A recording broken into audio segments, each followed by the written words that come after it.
First Enoch relates an incredible story, a remarkable tale. And the story involves a company of 200 angels who the Book of Enoch denominates watchers. Most people with gigantism do not live very long, in contrast to the offspring of the watchers, who were superhumanly enhanced with the DNA of their angelic fathers. And so these would have been superheroes, basically, hybrids. And when they could no longer sustain them, their appetites, the giants began to feed on men. It looked like superhuman giants and their advanced technology fighting each other, but in the midst of this battle are also human beings who are also fighting on one side or the other. This isn't just some fanciful fiction, which was thought to be an entrance into the netherworld or the underworld. So Mount Hermon is a cosmic mountain in the cosmology of the Mesopotamians, in the ancient Near Eastern cosmology. It is a cosmic mountain. And again, what if that means something like a portal or a gate to hell or an axis mundi, whatever that means, it was viewed as this place where heaven and earth and the underworld were connected. That's what's known as an axis mundi. First Enoch relates an incredible story, a remarkable tale. And it turns out that this story lays the foundation for some of the most enigmatic references in the Old and New Testament of the Bible. So this isn't just some fanciful fiction that the Hebrews told their children at nighttime, some bedtime story. The story of First Enoch is foundational to Hebrew cosmology, to ancient Hebrew cosmology. You cannot remove the Enochian tale from ancient Hebrew cosmology. That's how foundational it is. And the story involves a company of 200 angels who the Book of Enoch denominates watchers.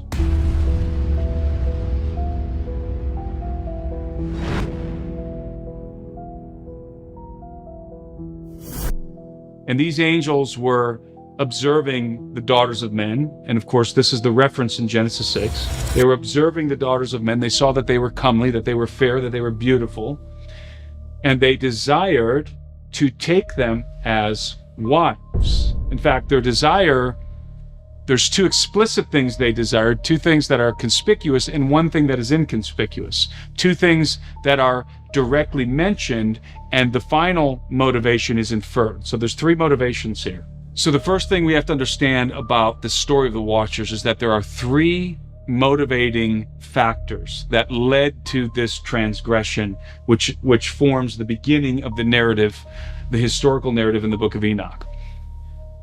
And the first motivation is the Watchers desired to marry and copulate with the daughters of men. So they desired to wed these women and to impregnate them. The second desire was to progenerate through them their own offspring. They wanted to procreate and have children with their wives, with their human wives. That's the second motivation. The third motivation, and the first two are implicit, the third one is inferred. So the first two motivations are implicit in the text, in the narrative of First Enoch. This third motivation that I'm going to explain is inferred in what happens. And the third motivation is they wanted to usurp dominion of the earth from the sons of Adam through the agency of their hybrid offspring. That's the third motivation. And that is, as I said, not implicit in the text, it's inferred. So the Watchers, with these desires in mind, concocted this plan that they were going to descend to the earth in direct defiance of God. They knew that what they were about to do amounted to a grave transgression. And so what they did before they effectuated this plan was they bound themselves by an oath. And the Book of Enoch says that they bound themselves by mutual imprecations, which means we're all in this together. We're binding ourselves together so that we will all have to pay the penalty for this great sin. So they bind themselves by mutual imprecations, and then they descend to the earth. And The point of arrival happens to be the summit of Mount Hermon. And Mount Hermon is in the Lebanese mountain range, in the Lebanon mountain range, and it is one of the highest peaks. And the watchers descend to Hermon. It's not clear if they bind themselves by the oath before or after. I think they bind themselves by the oath actually when they arrive, because Mount Hermon was forever after known as the Mountain of Oath. So probably they bind themselves with an oath after they descend to Hermon. And as I said before, I do not envision the watchers flapping their wings, with descending, alighting onto the summit of Hermon with these big, bird wings. I think that they arrived at the helms of advanced aerospace vehicles. In other words, UFOs. So once they bind themselves by this oath, they descend into the plains and they begin to choose from among the daughters of men suitable wives. Each one chose a singular wife. And the sense isn't that they were invading the villages and throwing these women over their shoulders. This is not what's being communicated. Rather, the way I envision it, I think the way that's implied in the way it's implied in the text, is that the watchers were covertly observing the villages and choosing each one of them which woman from these various villages that they wanted to take as a wife. And then a transaction occurs. And this is not exactly implicit in the text. This is also inferred in the text. The watchers engage in a transaction with the fathers of the maidens that they want to wed. And remember, the motivation here is not just to copulate with these women, but rather to wed them, to take them as wives and procreate offspring with them, to have families, right? In the manner of the sons of Adam. And so the watchers, once they have the maidens that they desire to wed, they go to their fathers and they make a transaction. And the transaction is something like, again, this is inferred in the text. The transaction is something like, I desire to wed your daughter, and here's what I'm going to give you as a dowry, as payment in exchange for your daughter's hand in marriage. And this is all being done in accordance with the customs of the ancient Near East. So the watchers are engaging in the cultural norms here revolving around marriage, revolving around the covenant of marriage. And those norms involve something like a dowry, a payment for the daughter's hand in marriage. And this is a patriarchal society. So the fathers had the authority to give their daughters hands in marriage. The women really didn't have a say. Although I do believe that the women were willing participants, because they're later on judged for their transgression with the watchers. So it's not that the watchers are forcibly taking these women and demanding that the fathers give them their hands in marriage. Rather, there's a transaction happening here, a bargain. And it turns out it's a Faustian bargain. Because in exchange for their daughters' hands in marriage, the watchers teach the sons of Adam, they teach the men, they instruct them in the knowledge that the men were already striving to learn. And what that informs us, that the watchers already knew what kind of knowledge these men wanted. So they already came to the table with a bargaining chip in mind. You want to know X, Y, and Z, we can teach you these things, and in exchange, you give us your daughter's hands in marriage. So it's a transaction. And this is important because it's a legal transaction that the watchers are after. This is a legal transaction with the rightful regents of the earth, the sons of Adam. And so the watchers are obviously trying to accomplish something with legal cover. Otherwise, they would just have taken these women by force. They did not. They wed them. And you can envision the watchers, and of course the watchers are going to be received as the gods. The gods have descended, and you can imagine being a father of one of these maidens. This transcendent being, one of the gods, wants to marry my daughter. and is going to give me as a dowry, is going to instruct me in the secrets of heaven. So it was a very favorable transaction for the sons of Adam. And again, I think specifically the sons of Cain, but that's just my hunch, let's say. So as the story goes, the Watchers wed the daughters of men, and we can imagine that this happened with all the pomp and ceremony and circumstance that such a wedding would have elicited. The gods are marrying these women, right? 200 Watchers. So this is probably a really big celebration. And then the Watchers begin to teach men the secrets, the knowledge they were striving to learn. In the meantime, as this is happening, the Watchers copulate with their wives. Their wives become pregnant, they conceive, and they give birth to giants.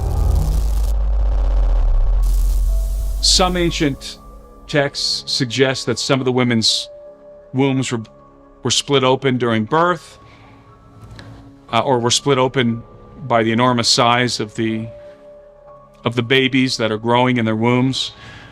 But I don't think that's really historically accurate, in as much as this is a historical narrative, because the women are later turned into sirens. They're later judged. So I think that most of them and the Watchers instruct their wives in the secrets, in these forbidden secrets. So the women are participating in the iniquity of the Watchers. They're not just giving birth and dying, apparently, according to the narrative.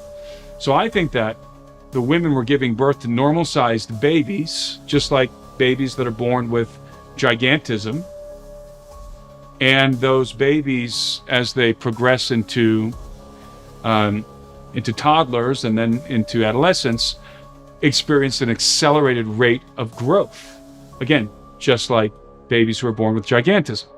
They're born at a normal size and rate, but it's like the valve is never shut off. The puberty, the growth spurt never stops. They just keep going and going and going. But in the case of gigantism, it results in very large but weak human beings who have dysfunctional organs and who are usually not very athletic. Andre the Giant was an exception, and even he died young, the wrestler. But most people with gigantism do not live very long, in contrast to the offspring of the Watchers, who were superhumanly enhanced with the DNA of their angelic fathers. And so these would have been superheroes, basically, hybrids.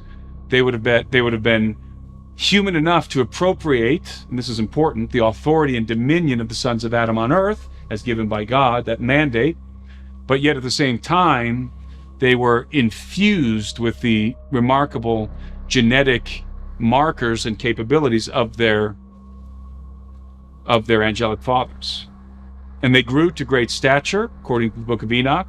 They began to consume all of the acquisitions of the land. In other words, they were eating all the food.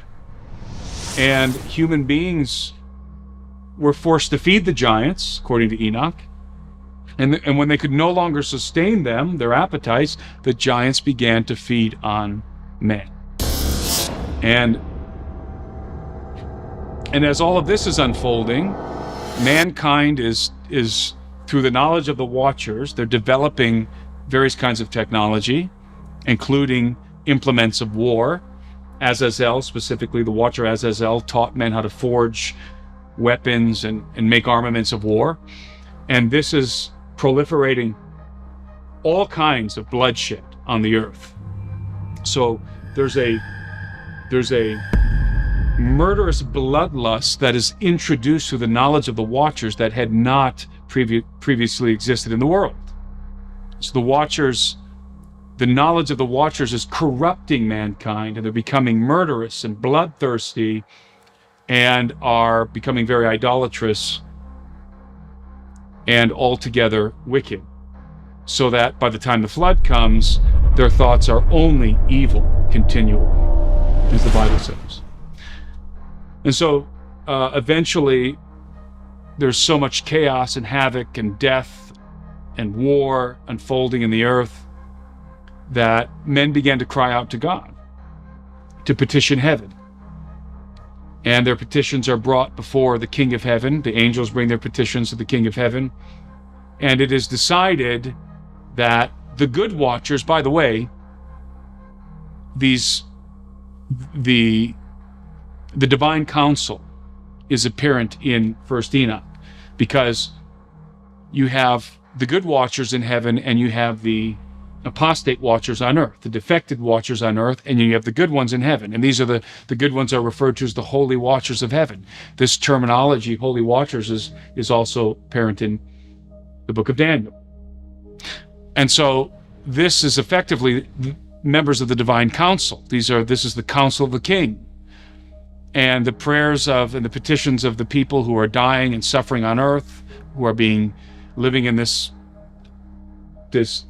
nightmarish dystopia on planet Earth, their petitions are coming before this council and before the king. And the king decides, the king and his council, decide that they're going to put a stop to the activity of the watchers on the earth. And what happens is this judgment comes forth, this very, very punitive judgment comes forth, in which the watchers are to be bound in chains, and their offspring are going to be destroyed before a cataclysm destroys the earth.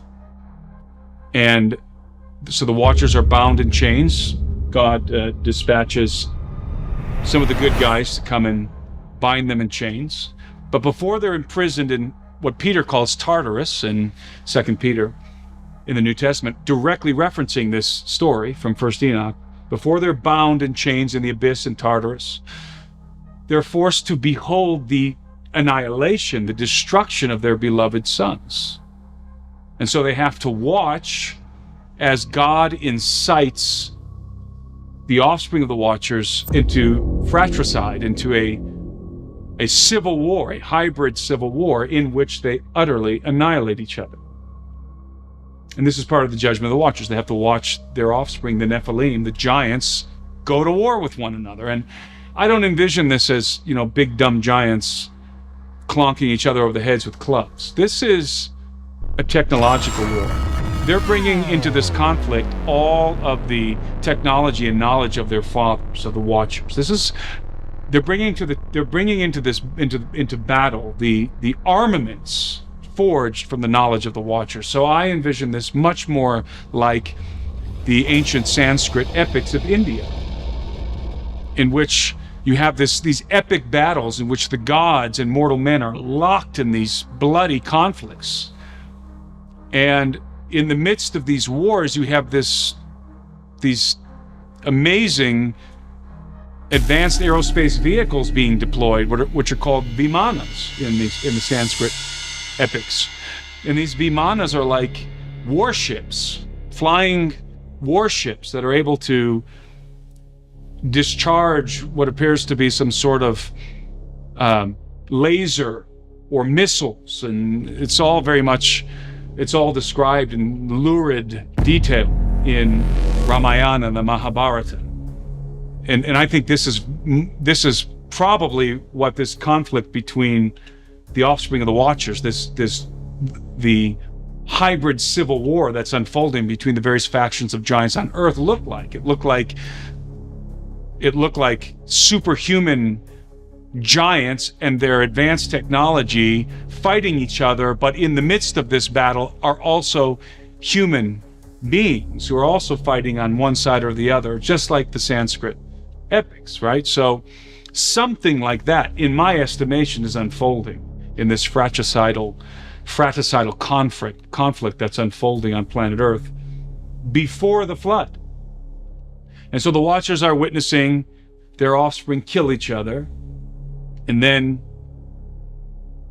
and this all happens as a prelude to the cataclysm of the flood, which is never actually described in the Book of Enoch. But it's coming in the background. It's coming. But it's never actually described in the historical narrative. But that's pretty much what brings the narrative to an end, is God chooses to preserve the line of Adam through Noah and some of the animal life on earth, and everything else is destroyed.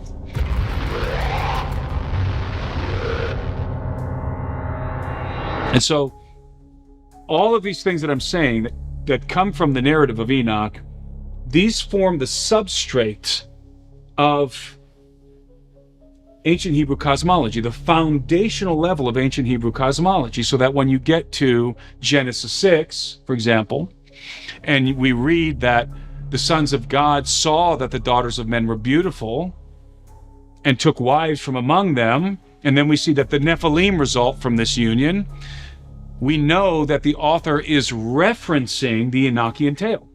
And this is why he doesn't further elaborate on what he's saying in Genesis 6. It's a strange digression in the Genesis narrative without any further elaboration of what he's talking about, the author of Genesis.